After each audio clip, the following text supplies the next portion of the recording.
All right, welcome to the Municipality of Thames Centre regular council meeting. It's Monday, August 8th, 2022 at 1 p.m. And call this meeting to order. I just have an opening statement. And I just want to say, as this term of council starts to wind down, I thought I would revisit our 2020-2024 strategic plan. Our vision states Thames Centre is a vibrant, safe community, combining innovation and tradition for all stages of life. So many of the goals listed, whether they be short, medium, or long-term, have been attained. Goals such as the new Thorndale Community Centre, new Thorndale Fieldhouse, participation in a regional transit system, small projects like dog parks in Dorchester and Thorndale, and large projects like the Dorchester Pool upgrades. Dorchester Senior Centre upgrade is currently being planned and reviewed and will come to budget this year. There are many other goals that are listed that have been achieved through the work of administration, staff, and council combined. As you read through the three strategic pillars, community development, infrastructure, and responsive leadership, council should feel very proud that many of the intents of these pillars and the goals have been achieved. We have had, even throughout the pandemic, success in moving forward over this last term. However, I feel that the goal of attainable housing needs to be addressed. The goal states that we should be working with developers to provide a range of housing options, including affordable housing. Our core values include balanced and responsible growth. Today, we have the opportunity to discuss this goal as identified in our strategic plan, and I look forward to hearing council's discussions. Are there any additions to the agenda?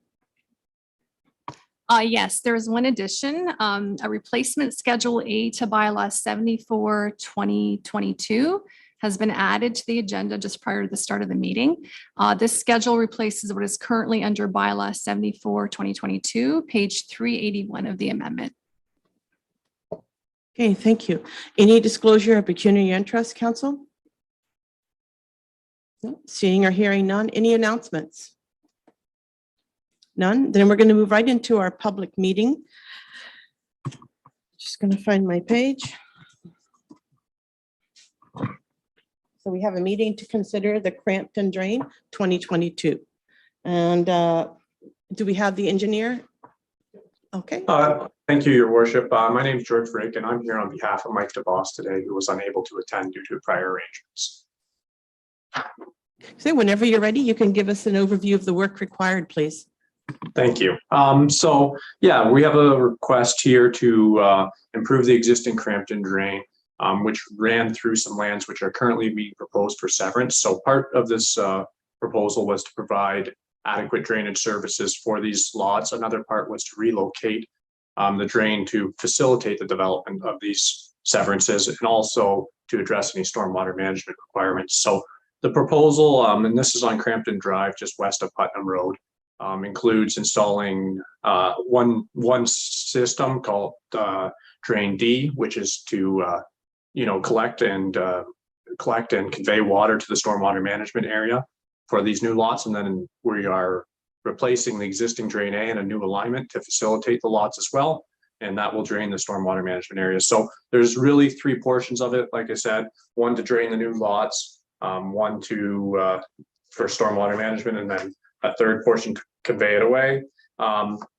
The drain has been designed to allow for future improvement of the downstream portion because the downstream portion is to an older design standard. However, we've done sufficient stormwater management measures that is not necessary, but it would benefit in the future if that was a possibility. Cost of work is anticipated to be, just trying to get my estimate here, sorry. I'm struggling here a little bit, but anyways, it's approximately $85,000. And it is solely assessed to the proponent who is intending to sever these lots. Okay, thank you. Alan, do we have any affected landowners present? No, Your Worship. Okay. Is there anyone in attendance that wants to add or remove their name from that petition? No, Your Worship. Any questions from council? No. Then we have We have three recommendations that the report be as prepared by the drainage superintendent dated August 8th, 2022 concerning a meeting considered the Crampton Drain 2022 be received for information, and that the drainage report prepared by Speed Associates be received and adopted, and that the first sitting of the quarter revision on behalf of Crampton Drain 2022 be scheduled to be held on September 19th, 2022 at 5 p.m. Looking for a mover, Councillor Heeman, seconded by Councillor Hunter. All in favor? So moved. So now, council, we're going to adjourn our regular meeting and reconvene as a public meeting under the Planning Act. Mover, Deputy Mayor Elliott, seconded by Councillor Hunter. All in favor? So moved. Okay. Thank you. Thank you. Thanks for your participation. 6.1 consent applications B1222 and B13 2022. Care of 27682220 Ontario Incorporated, care of Patent Landscape Services, applicant being Strict Baldinelli Monez Limited, care of Nick Dajak, agent, end of Gerald Parkway on the south side, east side of Rebecca Road. And then we have our Director of Planning and Development Services ready to give us an overview. Go ahead, Mark. Thank you, Your Worship. So this application proposes to create two vacant parcels of land to facilitate industrial development. And just for background, the subject property, it's about 95 acres in size, and it's a parcel situated on the south side of Gerald Parkway, also at the west end of Gerald Parkway, and also situated on the east side of Rebecca Road in the village of Thorndale. These lands are currently vacant, and they're, a portion is used for farming purposes for the growing of field crops. The first lot to be severed along the south side of Gerald Parkway, it would have an area of about 5.4 acres. And the second lot to be severed, an area of 5.6 acres, also along the south side of Gerald Parkway.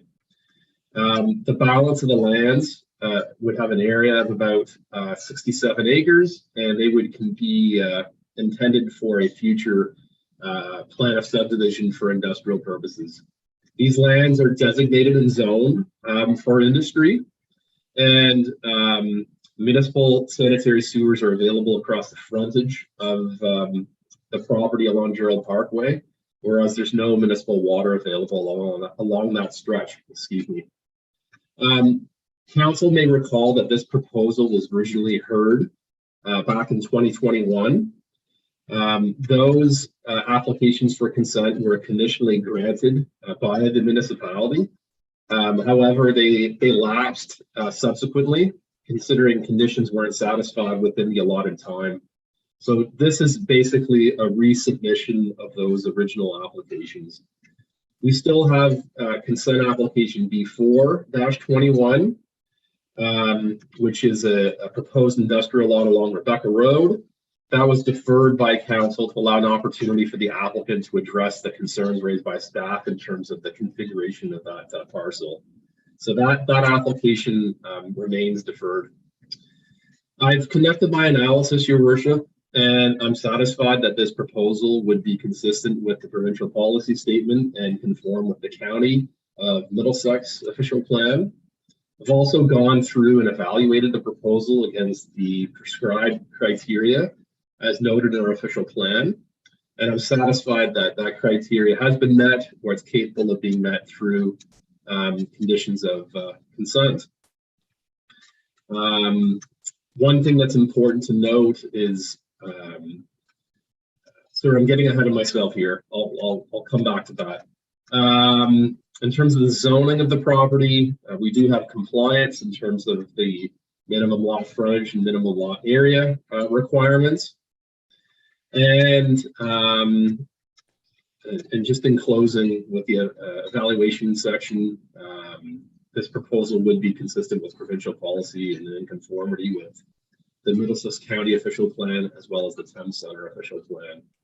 In terms of agency comments received, nothing significant to mention other than our Director of Public Works has noted that the two lots, they are going to need the extension of municipal water and also the road surface of Gerald Parkway, including curb and gutter, as well as a storm sewer. It will be need to be extended East of the lots, including sorry, that should be west of the lots, including a cul-de-sac.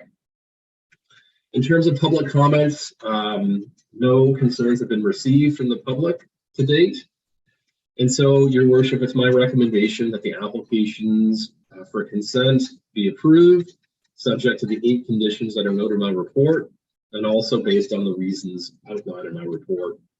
I'm here to answer any questions, Your Worship. Thank you. Thank you, Mark. Do we have the applicant or the agent available? Yes, Your Worship. Nick Dejek is coming in. Okay.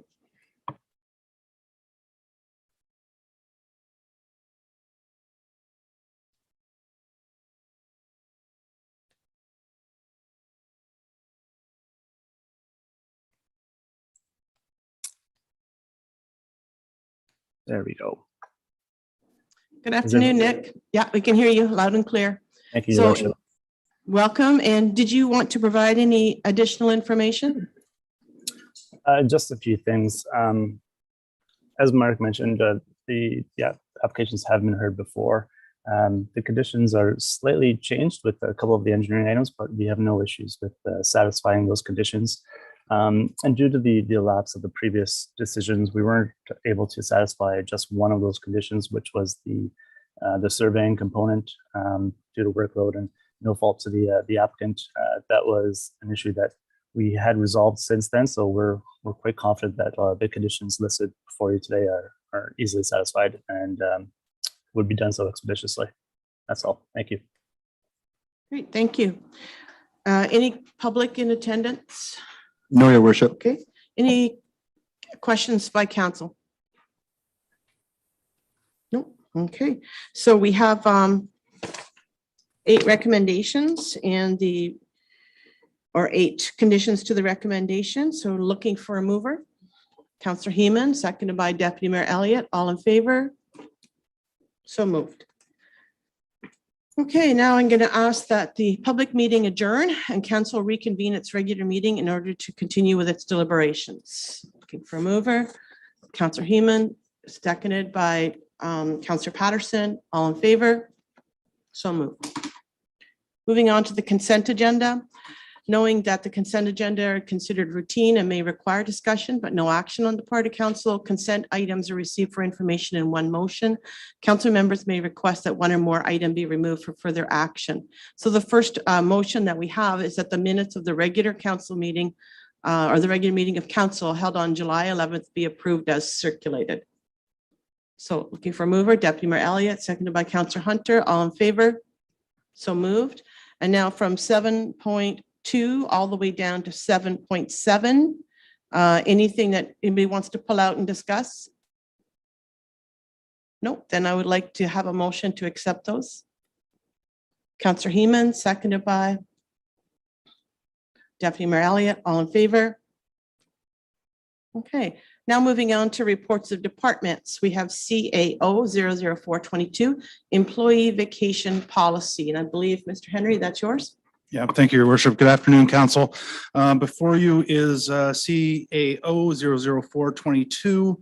And to kind of give you a brief overview of this, it's a vacation policy that we haven't updated since 2016. As you recall, my commitment to update the policies in the municipality continues. So this one is allowing us a little bit of benefit to when we onboard new employees, we can recognize the term of service that they've had with perhaps another municipality. If that warrants, then that can be built in, and those years of service that they provided elsewhere would reflect the amount of vacation they would get when they come here.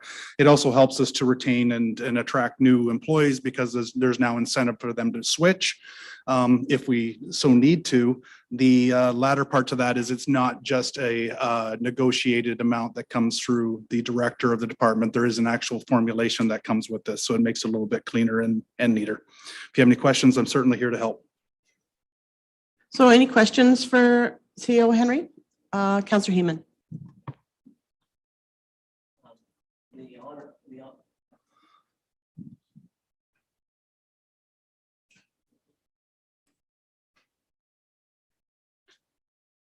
There we go.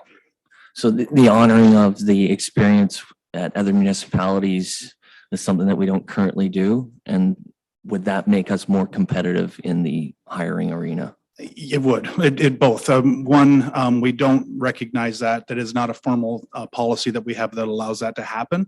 The second part to it is absolutely, it would make us more competitive because there's not a lot of organizations that are recognizing years of service when they're coming across. Now, there's a lot of mandate that comes with that. We're recognizing OMER's years of experience. So if it's, it can't be a like-minded position. It has to be OMERS with a municipality coming across, and we recognize those years coming in. Follow up? Yeah, in the addition to the part-time policy, that's more or less compliance with employment standards. Is it not? That's correct. Any other questions? Sorry, Deputy Mayor Elliott.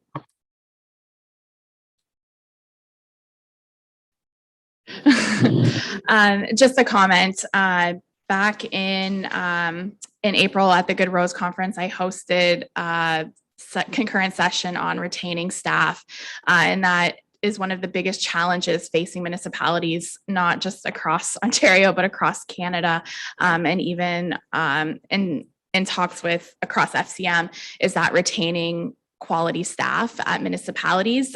There's a lot of movement happening, and there's a lot of vacant spots in the municipal sector. And so any chance we get and any opportunity we have in order to attract and retain the staff is a benefit to Thames Centre. Any other comments?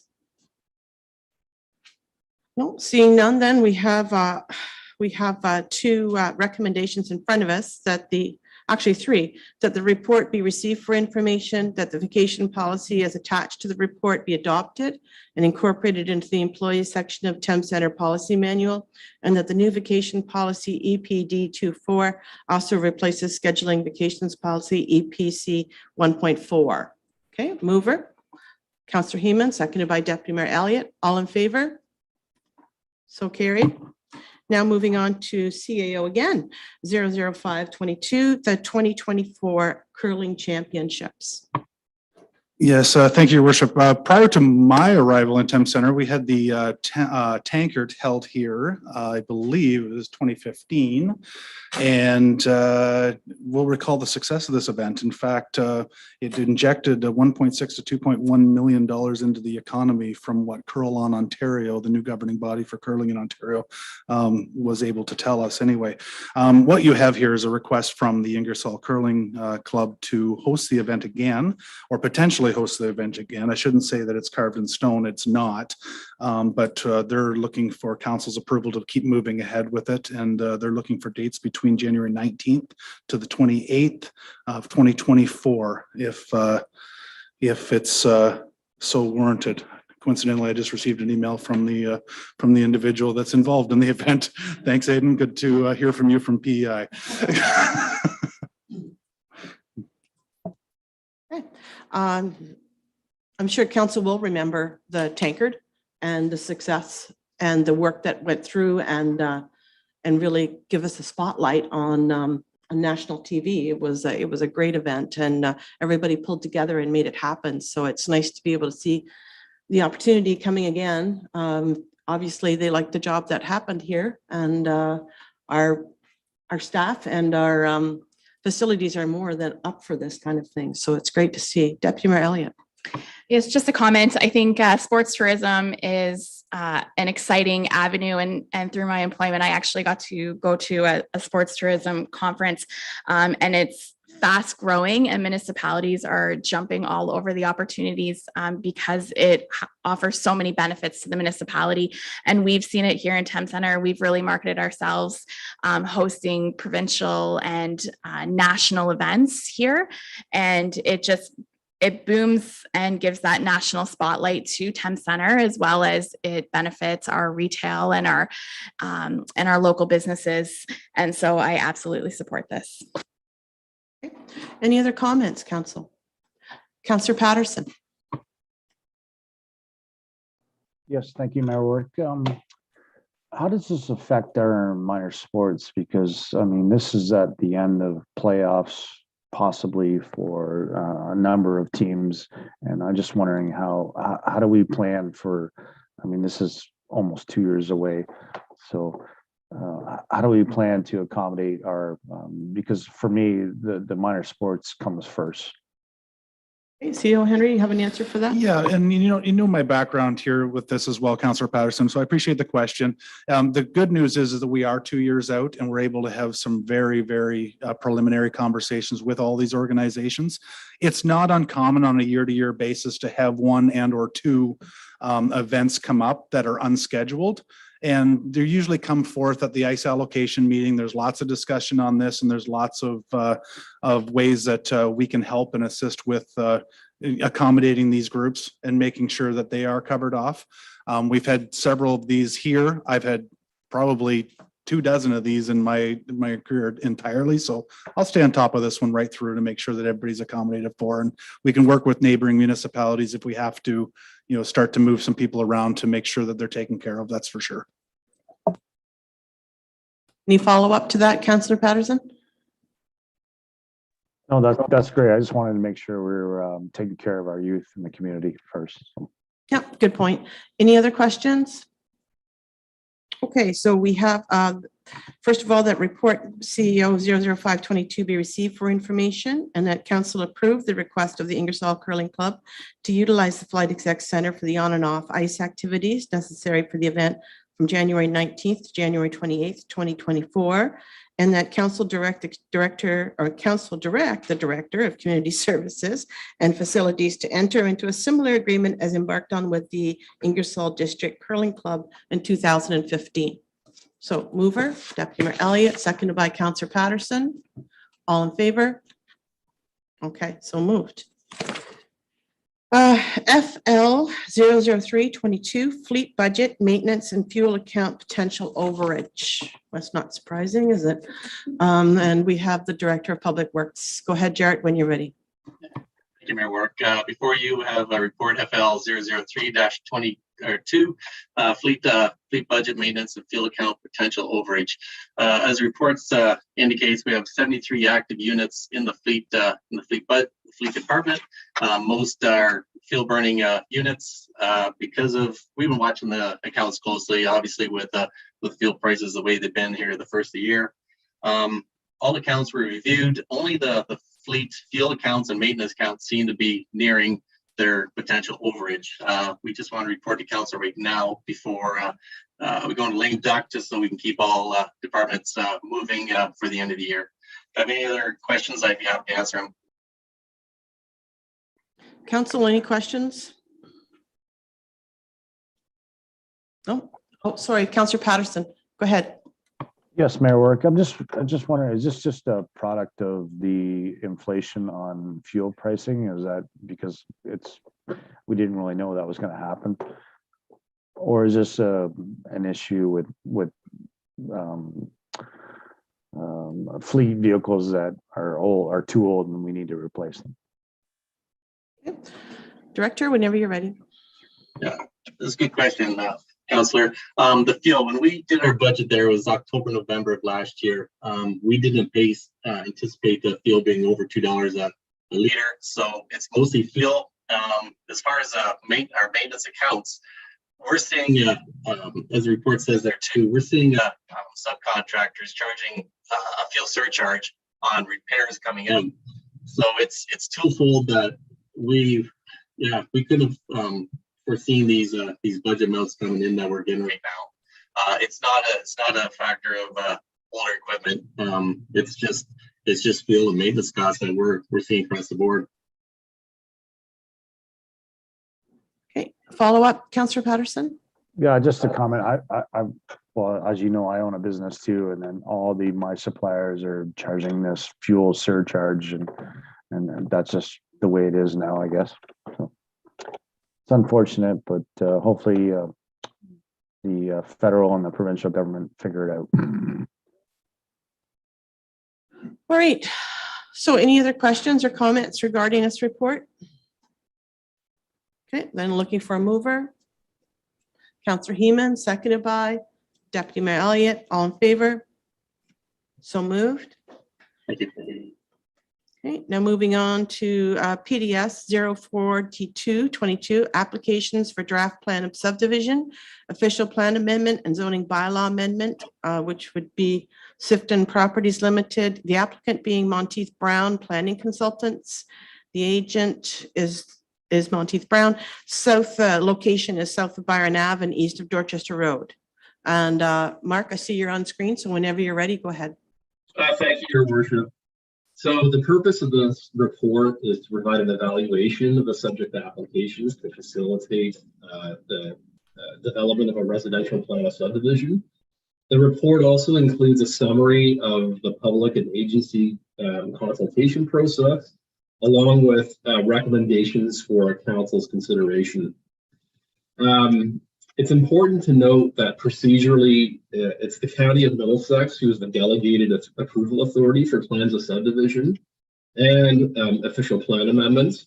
And before the county is in a position to render a decision on these matters, this proposal must be subject to a statutory public meeting to engage the public and prescribed agencies.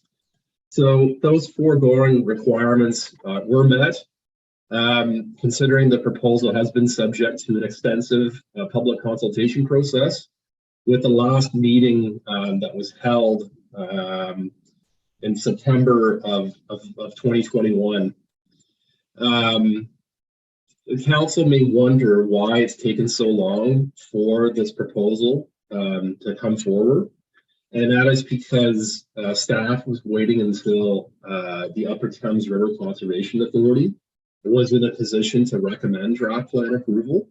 That happened from memory at the end of May, if not the end of June. And because we have that information now available, now we're in a position to bring this matter forward for consideration. It's also important to note that under the Planning Act, the developer currently has the right of appeal to the Ontario Land Tribunal, considering that no decision has been rendered within 120 days from when the proposal was deemed complete. So we are certainly, or I should say the county is grossly overdue in terms of rendering a decision on this proposal. It's also important, in my opinion, Your Worship, that council render a decision, considering it would be more concerning having conditions of development imposed by the Ontario Land Tribunal that wouldn't otherwise be vetted by Thames Centre Council. So in terms of background, I'm not going to go into a lot of detail here, Your Worship, because I'm sure we're all familiar with this property, but I just want to hit sort of the high level notes, if I could. So the subject property, it's about 52 acres in size. It's located south of Byron Avenue and on the east side of Dorchester Road. And along the south, it's framed by the Dorchester Creek. And also this property is affected by the wellhead protection area associated with the potable water supply, the field wells associated with the village of Dorchester, and therefore subject to policies of the Thames, Sydenham, and Region Source Protection Plan. And also in terms of proposals or variations that we've dealt with, just for the record, council will recall that our first public meeting was back in 2019. And then based on comments received, Sifton made some adjustments, which was presented at a public meeting back in February of 2021. And then our last public meeting was in September of 2021, which is the version that we're dealing with now. So in terms of the proposal itself, Sifton is proposing 3 concept plans, which in particular shows how blocks 13, 16, and 17 would be developed. So draft plan approval would apply to a block plan, which would then be further subdivided through a red line amendment to the draft plan, consistent with the direction offered by the concept plans. And that is something that is noted in the conditions of draft plan approval for council's consideration. The issuance of draft plan approval in the form of a block plan is nothing new to Thames Centre. That type of strategy was also implemented with the Boardwalk at Mill Pond subdivision, and not for the current lands that are subject to development, but for those lands that are owned by that developer on the west side of Mill Road. Those lands are subject to a block plan, which eventually will need to be further subdivided. So going back to Hawthorne Park, based on the three concepts, we've got common elements, a number of common elements associated with those. So we've got single detached dwellings along a northerly and easterly edge, adjacent to existing single detached residential uses, to provide similar form and density transition. Also, over a quarter of the subdivision would be developed for single detached dwellings. And blocks 9 to 12 are proposed to be developed for low or medium density residential uses. So that would be in the form of either single detached dwellings or street townhouse dwellings. And also we would have a single story townhouse dwelling component for block 14 to meet the demand for more accessible housing according to the developer.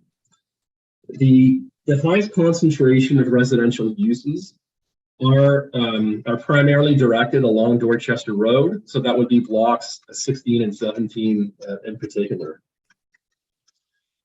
And we also have an amendment to the Thames Centre official plan to facilitate this development.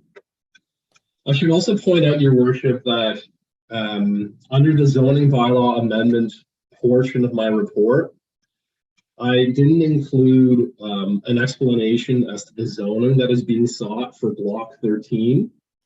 So that was an oversight on my part.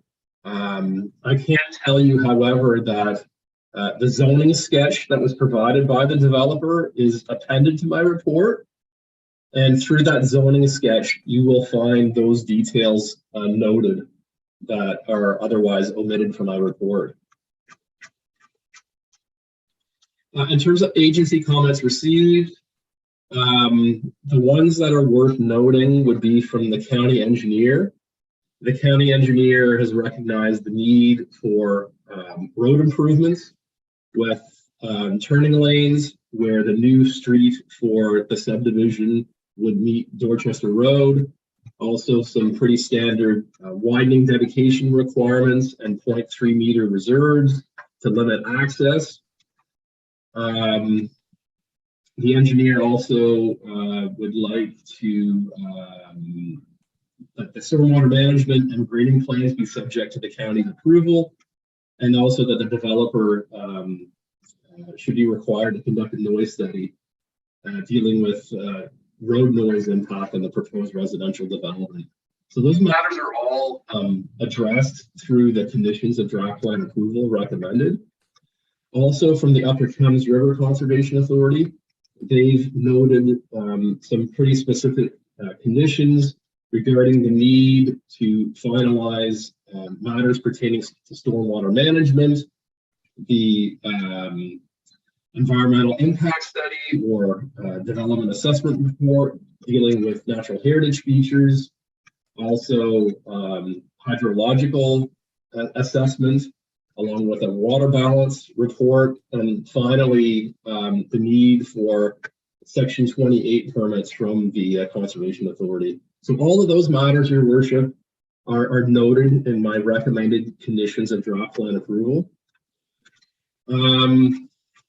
Moving right along in my report, I provide an explanation through the analysis section on how this proposal meets the policy framework. So I'm satisfied with the block plan that is being proposed. Along with the official plan amendment, I go through the evaluation criteria and evaluate the proposal. And then also same with the zoning bylaw amendment. So in all, I'm satisfied that this proposal is consistent with the provincial policy statement and in conformity with the County of Middlesex official plan. I also wanted to just briefly touch on the areas of concern that have been noted by the public. Those concerns are listed under section 4.3 of my report on page 21 of my report. So the concerns are listed along with the staff response. I'm not going to go through those details unless you'd like me to do so, Your Worship. So in all, those comments have been considered, those provided by the public and agencies, and they've been generally addressed or can be appropriately addressed through conditions of draft plan approval. Of course, those conditions of draft plan approval are attached to my report. So apologies, I know I said I'd be brief, but I'm just wrapping up now. So my recommendation, Your Worship, that Council for Thames Centre recommends the issuance of draft plan approval to Middlesex County, subject to the conditions attached to my report, and that the application for official plan amendment be adopted in principle, and that be given direction to prepare the implementing amendment at the next regular meeting of Council for consideration of adoption.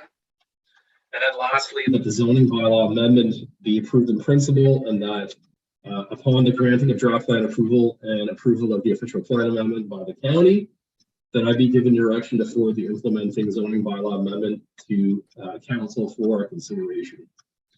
I'm here to answer any questions, Your Worship. Thank you. Okay, thank you, Mark. Thanks for being brief.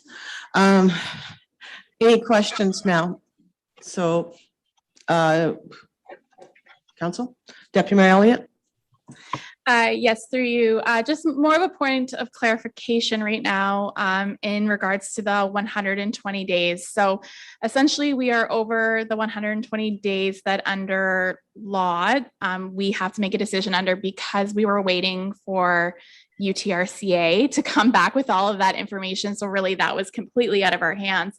But the risk of going, of not making a decision today and it going to an appeal from the developer to OLT, the risks that are there are not only could the OLT put their own conditions in place that will not necessarily have any local input into what those conditions are. So essentially we've lost all control of what's happening, as well as a timeline risk, because we know due to COVID, OLT is completely backed up in hearing cases. And so the risk is that none of this development, whether commercial and any type of housing, could be delayed years by going that way. So I just want that clarification from our director. I would agree through Your Worship on those points. I'm not sure exactly in terms of time frame for scheduling of hearings, but I also understand that there's a bit of a backlog. So I've got nothing further to add. Thank you. Any other questions? Councillor Heeman? I have a comment.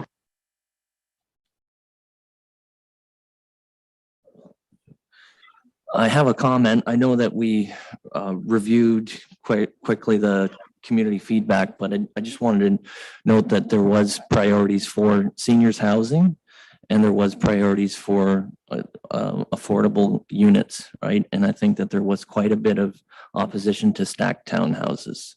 So I think that, we spent 120 days getting public feedback, and I think that matters. And I think that we owe it to the public to incorporate that into our recommendation. So that's my comment. And unless there's any other comments, I'd make a motion. Councillor Patterson, I see your hand up. Yes, thank you, Mayor Rick. How many units is this plan of subdivision proposing? Mark? So your worship, there's a range involved in that regard. And so the number of units are specified on each of the concepts.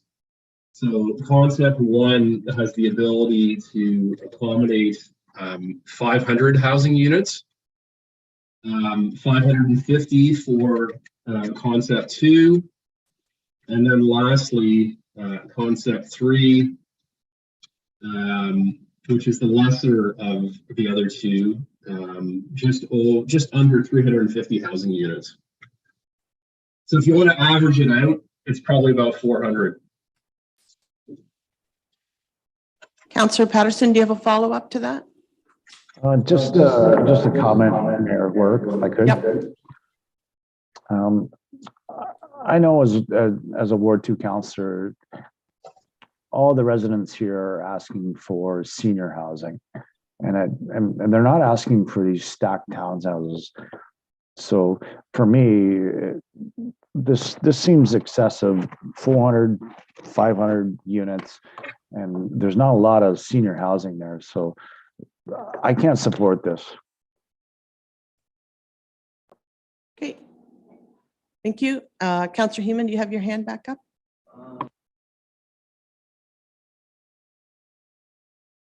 Yes, I would move to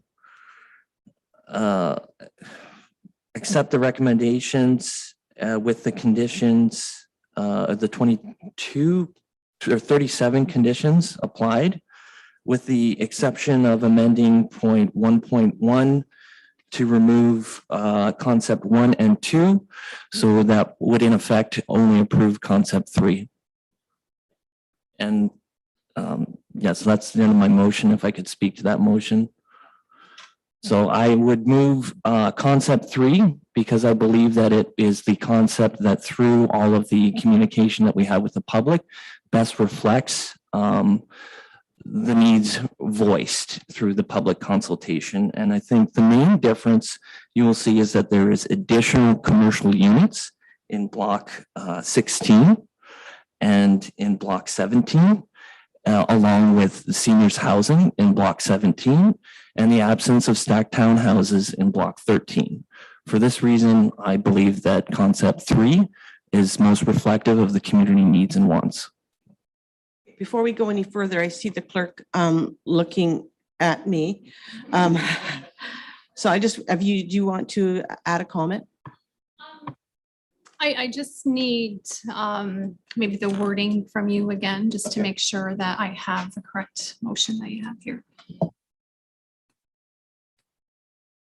I would move to approve the recommendations as given with the 37 conditions applied, with an amendment to condition 1.1, removing concept 1 and 2, and retaining concept 3 as the only concept option.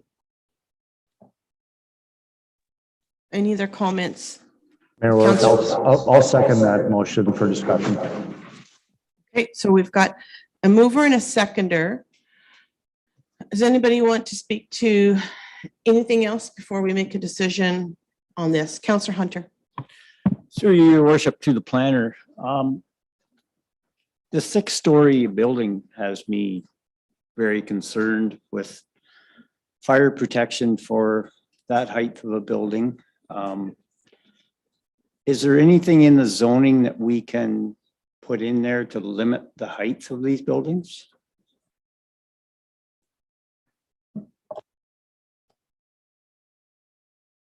Through your worship, through zoning, you have a means of regulating height. That is a tool that could be available to council should they wish to pursue it. Sorry, I'm just checking something here on the fly.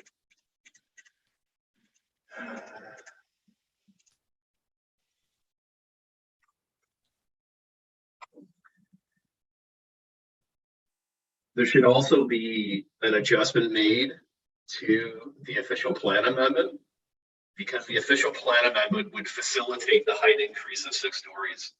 So if you were to modify the zoning, you should really modify the official plan amendment to follow suit. Okay, any other follow-up to that? And it's funny because I did, when I read the 6 stories, I did a little digging, and there currently is proposals to Lucan, Kamoka, and Strathroy, which Strathroy I'd expect, but Lucan and Kamoka I did not, but they're all have proposals in the works coming to them for 6 stories as well. So I was wondering why we were the first ones, but we're not. So it seems that these developers are putting in elevators and then looking to utilize them. So that's what that is. Councillor Hunter. Maybe through you to our CAO, and I don't know, maybe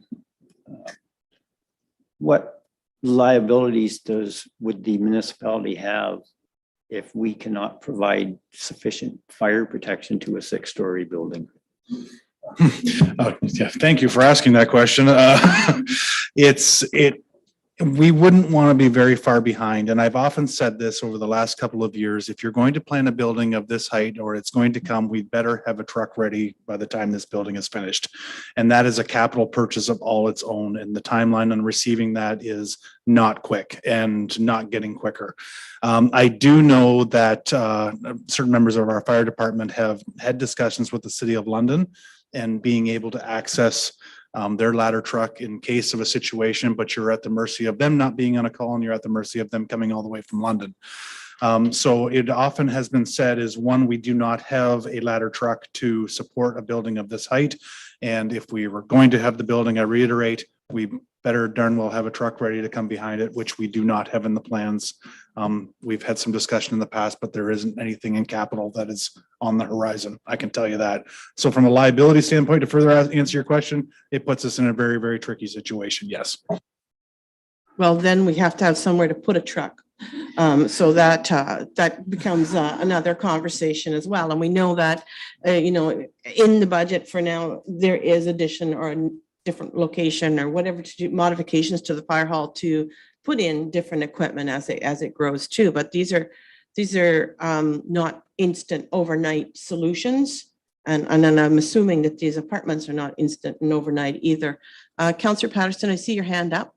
Yeah, as you know, I'm a professional firefighter, and maybe Mr. Bancroft can talk about the rules and bylaws and regulations in terms of fire suppression. But these new buildings, they're all sprinkler, they all have standpipes, and even in the city of London, they might have a 20 or 30 story building, but their trucks can only go to the 8th floor.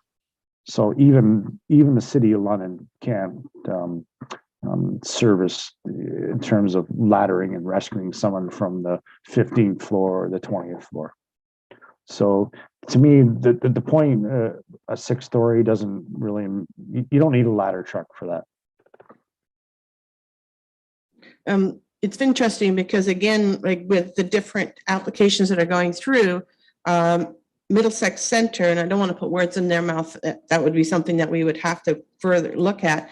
They looked at that issue and they decided they didn't need a truck that could reach all the floors, provided that certain sprinklers were installed.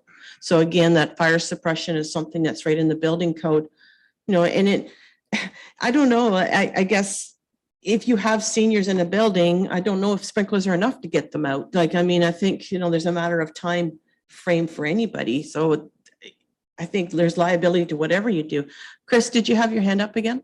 Yeah, that's just training of our fire department and the building owners and making a plan of how we can getting people out, because the ladder trucks, it's not going to make that big of a difference. The sprinklers are going to make a difference, and the standpipes, and the training of the firefighters and the staff and how they make their fire plan, how to get the seniors out. Yeah, and I think, CEO Henry, you have a comment? Yeah, I just want to follow up because it's important to know. The question that I received from Councillor Hunter was, what would that put us in a litigious situation? Absolutely, it will. You've got the town of Goderich that wouldn't build a 6-story until they had a ladder truck. They had a ladder truck, they did so. Lucan, I believe, made arrangements, or they had a building that went over 4 stories or 2 4 stories that they were concerned about. as much as there are laws and there are rules and there are training mechanisms that come with fire, it still comes down to council servicing the residents and the needs of those residents that are there. So I'm taking out any of the training equation into this. I am looking at it from a litigious standpoint. We will get weighed against other communities that have buildings of this height and that have or do not have ladder trucks. That was my answer to that question. Good. And Councillor Patterson? Yeah, so the question is, should we have a 6-story or should we have a 3-story? And that's the question for council. What do we want to do? That's a good question. Just Councillor Hewen, I saw your hand up again. Yes, through your worship, question to either CEO Henry or treasurer. I was just wondering if we're looking at potential increased costs, what is the development fee structure to allow us to cover those costs with the aim that development pays for development? Thank you, Your Worship. I'm really hoping that Kim jumps on the screen here for a second, because from a DC perspective, there would be a contribution to that. She's there she is. She's going to help us out, but absolutely. And she'll explain it in more detail, of course. Thank you. Absolutely. So our current development charges background study has taken into account the capital projects that we're anticipating to happen over a period of time. With a change to development and the need for more intense infrastructure, we would have to reach out to our consultants to talk to them specifically about whichever infrastructure initiatives we are considering. And those could as well be added into our development charges background study and policy and funded through development charges. The complication with development charges is typically we're not collecting those charges in advance of infrastructure going in the ground. So our infrastructure needs to be in place a lot of the time before the actual development charges are collected from our residents. So it puts us in a bit of a financial and precarious situation because we're having to fund those projects in advance of having the funds in the bank to actually assist with the cash flow of those projects. But we can certainly add items in and reach out to our consultants to determine the percentage of development that benefits from that additional infrastructure and therefore is funded through development charges. Thank you, Kim. Councillor Heman? So the financing would be on the municipality, but we would qualify, assuming the study confirms. It's my understanding, and I can ask Kim to correct me if I'm wrong, that any new fire purchased related to needed for growth or for the fire hall, again, for expansion or for a new location would be 100% development fees? That is correct. If it's determined that it is 100% attributed to development. What happens with a lot of projects, for example, if we were doing a complete rebuild of one of our fire halls, we'd look at the existing footprint, the expansion that relates to the new infrastructure for equivalent to the infrastructure and footprint that we have now would not be funded through development. So it's only the increase in area for an infrastructure project that relates to an item such as a building that can actually be funded through development. So there's still, on a number of infrastructure projects, there's still could be a benefit to existing. It just depends on what the fallout percentages are as a result of that development charges background study. Okay. Councillor Patterson? Yeah, Mayor Warwick, I think it would be great to have a ladder truck in Thames Center. I think that's an improvement on our service level in terms of fire protection. I just want council to be aware that it's a significant investment in terms of capital for the ladder truck, and it's also a significant investment in training and making sure that people are certified to run the ladder truck, because it's not the same as running just a regular pumper. It's a lot different. Thanks, Chris. Okay. Any other, going back to, we've got your motion made and seconded. We have Paul with his question about the 6 stories. So do you want to add that can that be added to the amendment, or is it too late to add to the amendment? Or how do you want it? What do you want to do here? I would make the friendly amendment to add that in to limit them to 3 stories. Or 3, whatever the Dorchester Terrace is, so it's 3.5 then I guess, or 4. 4, yeah, that, okay, so 4 stories. Yeah.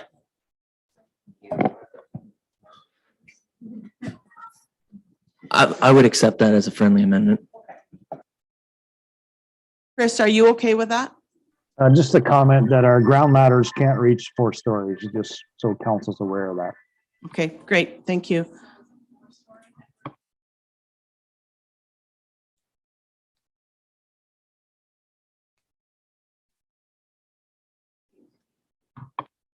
Chris, I don't know if you can hear Tina or not, but as part of that conversation, you would have to agree to that amendment that Paul's doing. Because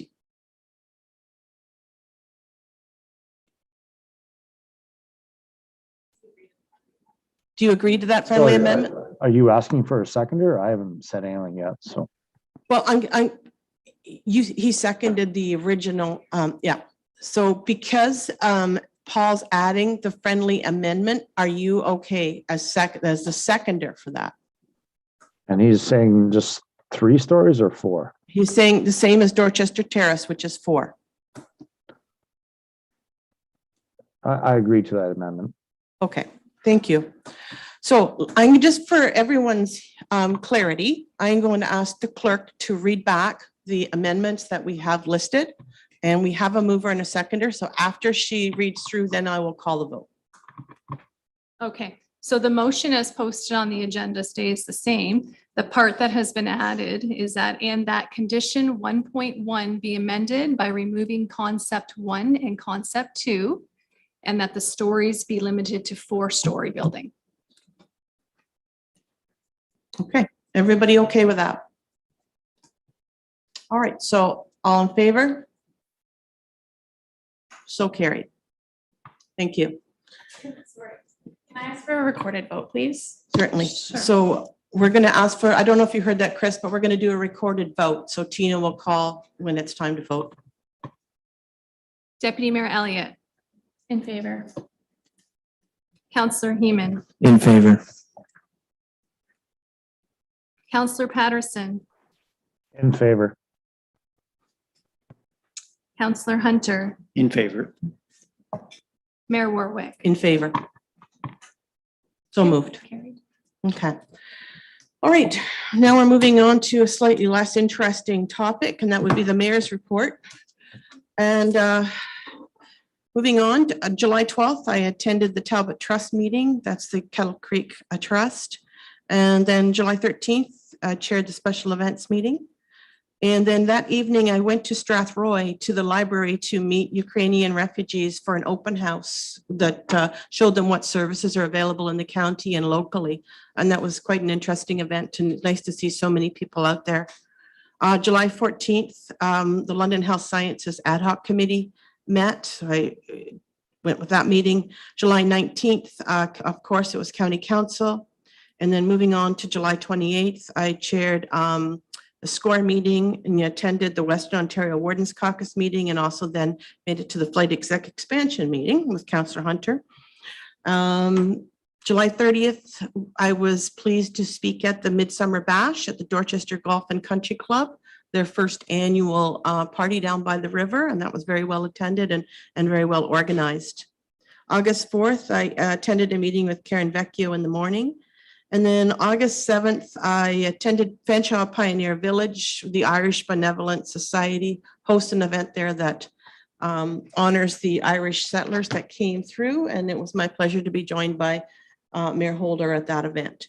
And that concludes up to today. Is there any unfinished business? Seeing none?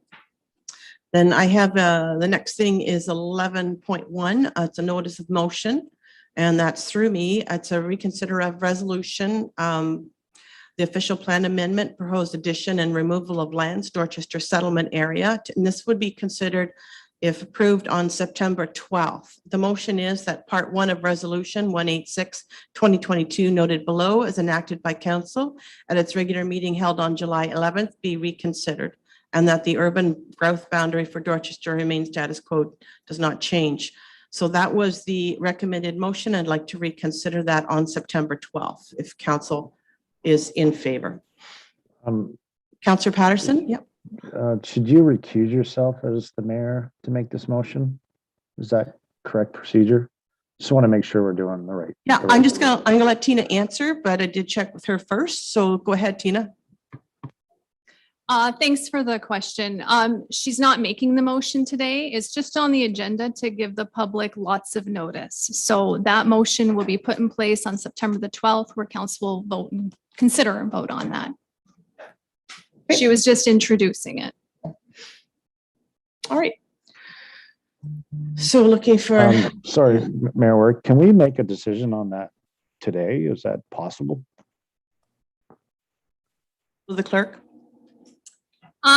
There is a date on the agenda to reconsider that on September the 12th. I would say if council would like to, there should be some sort of consensus or something, but it has been placed on the agenda to let the public know that it will be September 12th, but that is up to all of council to determine. All right, thank you for that clarification. So September 12th. All right, thank you.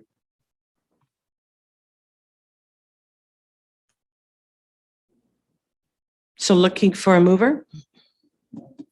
No, no, I don't need one yet. No, phew, I was like, wow. Okay, good. Moving on. New business. None? Then we're moving on to bylaws. That bylaw 77/2022 be given a first and second reading. And that bylaw 73/2022 to 76/2022 and 78/2022 be adopted as presented. Now 13.1 is first and second reading only. So I'll ask Councillor Hunter, so moved, seconded. Deputy Mayor Elliott, all in favor? Okay, and now moving on to 13.2, 13.3, 13.4, 13.5, and 13.6. Is there any of those that anybody wishes to not vote on right now? Okay, then I'm going to ask for a mover.